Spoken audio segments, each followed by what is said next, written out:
kuz-qish mavsumini betalofat o'tkazish, shuningdek, murojaatlarni o'z vaqtida hal etish maqsadida viloyat kuz-qish shtabi o'z faoliyatini boshladi.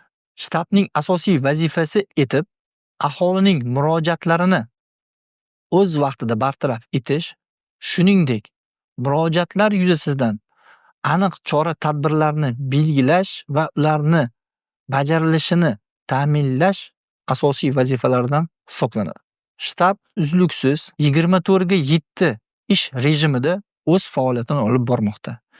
Shtab a'zolariga hududiy elektr ta'minoti, tabiiy gaz ta'minoti, ko'mir ta'minoti, suv ta'minoti, uy-joy kommunal boshqarmasi, O'zenergo inspeksiya, transport boshqarmasi va boshqa korxona va tashkilotlarning mas'ul xodimlari biriktirilgan. Shtabga murojaat qilmoqchi bo'lsangiz, 1056 qisqa raqamlarga qo'ng'iroq qilib, o'z murojaatlaringizni qoldirishingiz mumkin.